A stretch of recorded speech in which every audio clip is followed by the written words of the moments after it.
আসসালামু আলাইকুম, সবাইকে শুভেচ্ছা জানাচ্ছি আমার আজকের রেসিপিতে। আজকে আমি চিংড়ি মাছ দিয়ে আলু করলা ভাজি তৈরি করে দেখাবো।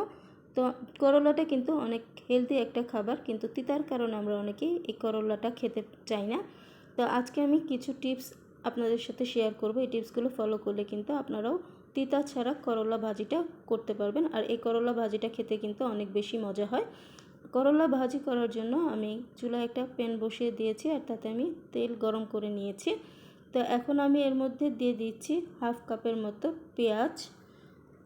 আর করলা ভাজির মধ্যে পেঁয়াজটা একটু বেশি দেই, তাহলে খেতে ভালো লাগে।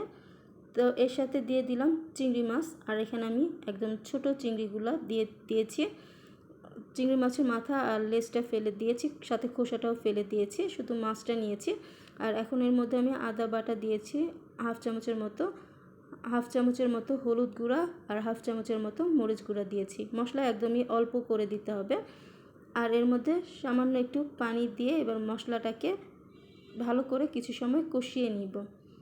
আর সাথে আমি এখানে স্বাদ মতো লবণ অ্যাড করে দিচ্ছি।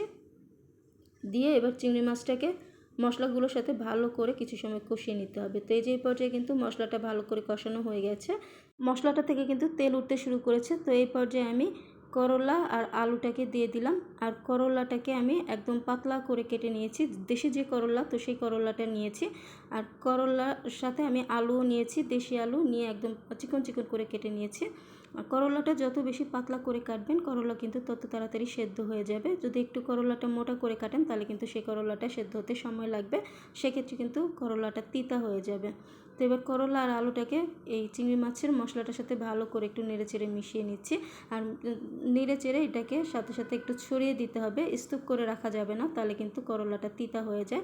আর দেওয়ার সাথে সাথে কিন্তু ছড়িয়ে দিতে হবে, আর এক পাশ হলে আরেক পাশ উল্টে দিতে হবে।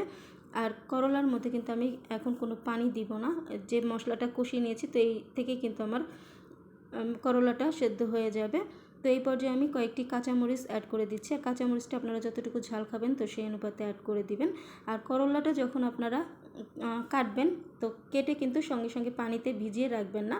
যখন মশলাটা ভালো করে কষানো হয়ে যাবে, মশলাটা কষানো হয়ে যাওয়ার পরে আপনারা আলু আর করলাটাকে ধুয়ে পানি ঝরিয়ে সাথে সাথে দিয়ে দিবেন, তাহলে কিন্তু করলাটা তিতা হয় না খেতে।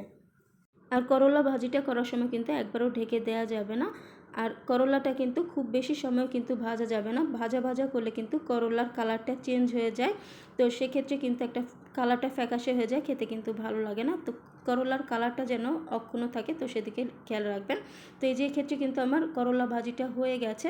আর হয়ে যাওয়ার সঙ্গে সঙ্গে এটাকে একটা প্লেটের মধ্যে তুলে একটু ছড়িয়ে দিবেন।